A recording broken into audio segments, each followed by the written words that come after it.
Hello दोस्तों, कैसे हो आप सब। स्वागत है आपका अपने चैनल एजुकेट्स मैथमेटिक्स पे। उसमें हम लोग क्लास 9th एनसीईआरटी मैथ्स के अध्याय 12 हीरोन के सूत्र की प्रश्नावली 12.2 का आखिरी प्रश्न पर आ चुके हैं। और इस प्रश्नावली के आखिरी प्रश्न के साथ साथ आपका जो अध्याय 12 हीरोन का सूत्र कंप्लीट हो जाएगा। अगर आप हमारे चैनल पर पहली बार हैं, वीडियो अगर आपको पसंद आए, हमारा काम आपको पसंद आए, हमारी मेहनत आपको पसंद है, तो भाई चैनल को सब्सक्राइब करना, वीडियो को लाइक करना, इसके बाद जरूरतमंद के साथ शेयर करना मत भूलिएगा। चलिए बने रहिए वीडियो में। सीधे आ जाते हैं प्रश्नावली 12.2 के आखिरी प्रश्न पर। नवा प्रश्न हम लोगों का क्या कह रहा है। एक खेत समलंब के आकार का है जिसकी समांतर भुजाएं 25 सेंटीमीटर और तथा 10 मीटर है। यानी कि जो हमारा खेत है समलंब चतुर्भुज के आकार का है जिसकी समांतर भुजाएं 25 मीटर और 10 मीटर है। इसकी असमांतर भुजाएं, जो आपकी अलग अलग असमांतर भुजाएं हैं, वो आपकी 14 मीटर व 13 मीटर है। इस खेत का क्षेत्रफल हमें ज्ञात करना है।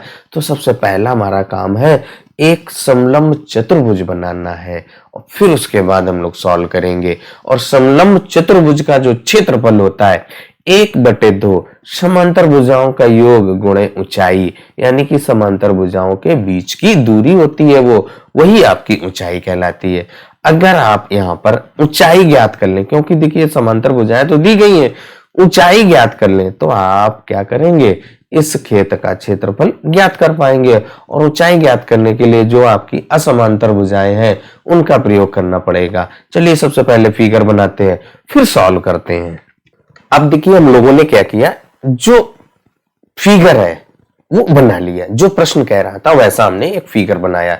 एक समलंब चतुर्भुज है जिसकी जो समांतर भुजाएं ए बी समांतर सी डी है। यहां पर लिख दो कि जो ए बी है वो इस भुजा सी डी के समांतर है। ये भुजा आपकी इसके समांतर है। अब यहाँ पे ए बी हमने 10 मीटर लिया, इसके बाद जो सी डी है उसको 25 मीटर ले लिया। इसके बाद असमांतर भुजाएं कह रहा था ना 14 मीटर और 13 मीटर, जो आपकी एडी और बीसी असमांतर भुजाएं हैं उसको हमने एडी को 13 और बीसी को 14 ले लिया। ये हमारा फिगर बन गया। अब हमें इसका क्षेत्रफल ज्ञात करना है। तो इसका क्षेत्रफल क्या होता है भाई, आपने पढ़ा 1/2 गुणे ए धन बी। ए और बी आपकी समांतर भुजाएं हैं और गुणे ऊंचाई यानी कि h, ये हमारा त्रिभुज का क्षेत्रफल होता है। तो a और b का तो मान पता है।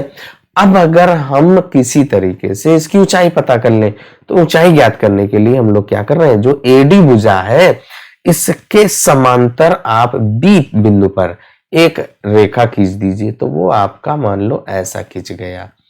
तो यहां पर देखिए आपका एक, इसका नाम दे दो E, ये आपका एक ए बी ई डी, एक आपका क्या बन रहा है, समांतर चतुर्भुज बन रहा है। तो ये आपके 13 सेंटीमीटर, तो ये भी आपकी 13 सेंटीमीटर। अब हमें इसकी ऊंचाई ये h ज्ञात करनी है, यही तो ऊंचाई होगी, तो ये h मान लो। अब देखिए सबसे पहले हम लोग क्या करेंगे, त्रिभुज BEC एक बन रहा है, इसका क्षेत्रफल ज्ञात करें। तो यहाँ पे देखिए ये 10 AB बराबर 10 है, तो आपका जो ED है वो भी 10 होगा, यानी यहां से यहां तक की दूरी आपकी 10 होगी। और पूरी आपकी कितनी है, 25 है, तो यहां से यहां तक का कितना हो जाएगा, 15 हो जाएगा। तो यही बात यहां पर लिखते हैं कि आपकी AD समांतर है BE के, तो आपका यहाँ पर AD बराबर होगा BE के और वो बराबर होगा 13 सेंटीमीटर। इसके बाद देखिए आपका DE बराबर आपका 10 सेंटीमीटर हो जाएगा।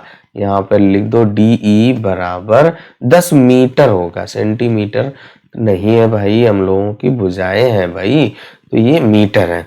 इसके बाद यहाँ पर जो आपकी EC है उसकी माप आप ज्ञात करेंगे। तो यहां पर लिखेंगे कि EC बराबर क्या लिखेंगे, EC बराबर आपका CD माइनस DE, और CD आपका 25 है और DE हम लोगों ने 10 ज्ञात किया है, यहाँ पर 15 मीटर हो गया। अब हम लोग त्रिभुज बीईसी का क्षेत्रफल ज्ञात करते हैं। जो हम लोग त्रिभुज बीईसी बनाए हैं उस बीईसी का जो क्षेत्रफल होगा वो आपको तीनों भुजाएं दी गई हैं। हीरोन का सूत्र का प्रयोग करेंगे। देखिए आपका जो बीई है वो आपका 13 है, इसके बाद ईसी आपने 15 ज्ञात किया था और बीसी आपकी 14 दी गई है। यानी ए बी और सी का मान हम लोगों ने पता कर लिया, यानी त्रिभुज की तीनों भुजाएं पता चल गई। अब हम लोग क्या करेंगे, यहां से अर्ध परिमाप निकालेंगे। तो यस बराबर आपका क्या होता है, ए धन बी धन सी बटे 2, और ए आपकी देखिए 13 और फिर धन 14 फिर धन 15 और बटे 2। यहाँ पर आप इनको 13 14 और 15 जोड़ेंगे तो 14 × 42, क्योंकि इस 15 से एक 14 एक दे दीजिए, 13 को 14 हो जाएगा, ये 14 बचेगा, 14 × 42 बटे 2 बराबर 21 मीटर आ गया। ये हम लोगों का एस आ गया। अब हीरोन का सूत्र का फॉर्मूला लिखते हैं और फिर उसके बाद सॉल्व करते हैं। यहाँ पर हम लोगों ने हीरोन का जो फार्मूला है उसको नोट कर लिया। डेल्टा बराबर अंडर रूट के अंदर S S minus A S minus B S minus C, यहाँ पे एस ए बी और सी के मान रख दिए।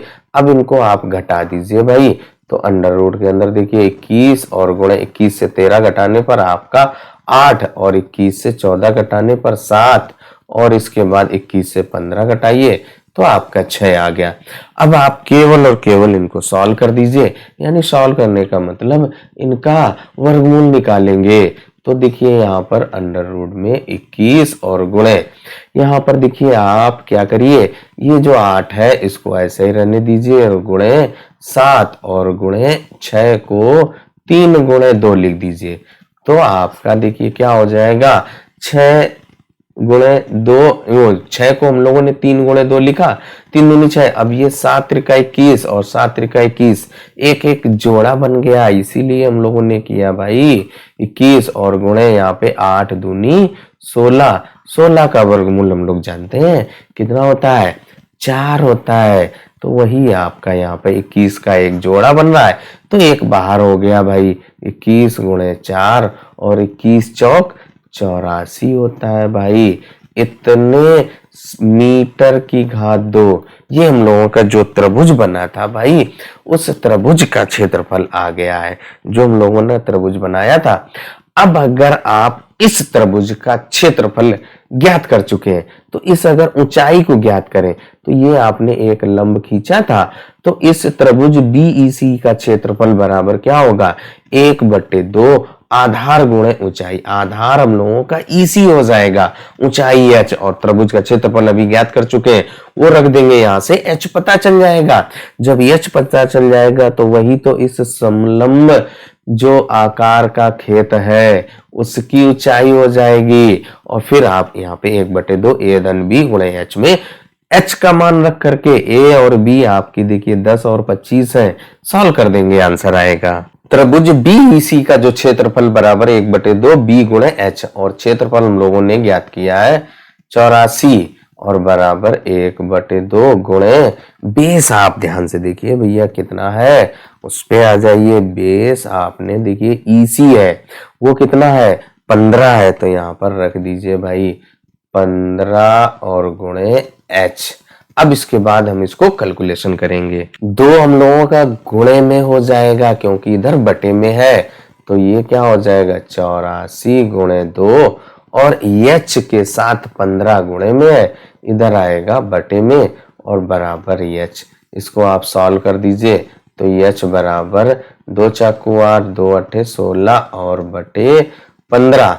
यहाँ पे भाग करेंगे तो एच बराबर 15 एकम 15, 15 एकम 15, और यहाँ पर 3 बचेगा, 15 दूनी 30, यानी कि 11.2 मीटर आएगा। अब इसके बाद हम लोग समलंब खेत का क्षेत्रफल ज्ञात करते हैं। खेत का जो क्षेत्रफल होगा वो समलंब के आकार का है, उसका फॉर्मूला होता है 1/2 समांतर भुजाओं का योग, या कहें ए धन बी और गुणे ऊंचाई या एच। अब यहाँ पे जो हमारी समलंब आकार का था उसका समांतर भुजाएं आपकी एक आपकी 10 थी और दूसरी आपकी 25, और इसके बाद जो ऊंचाई h का मान आपने अभी 11.2 ज्ञात किया है, वो यहाँ पर रख दीजिए। तो 11.2। अब आप इनको हल करेंगे तो यहाँ पे देखिए 10 और 25 जोड़ने पर हम लोगों का 35 और गुणे इस 2 का इसमें भाग कर दीजिए। 2 पंचे 10, दशमलव लग जाएगा, 2 छंग 12, यानी कि 35 गुणे 5.6। अब आप इनको गुणा कर दीजिए तो आपका 196 मीटर की घात 2 आएगा। और इस तरीके से जो हम लोगों का 8वां एवं 9वां प्रश्न है, प्रश्नावली 12.2 का सॉल्व हो जाता है। वीडियो आपको कैसा लगा कमेंट करके जरूर बताइएगा। चलिए तब तक अपना ख्याल रखिए, स्वस्थ रहिए, मस्त रहिए। मिलते हैं अगले वीडियो में अगले अध्याय के साथ। हम लोगों का जो अध्याय 12 हीरोन का सूत्र कंप्लीट हो जाता है।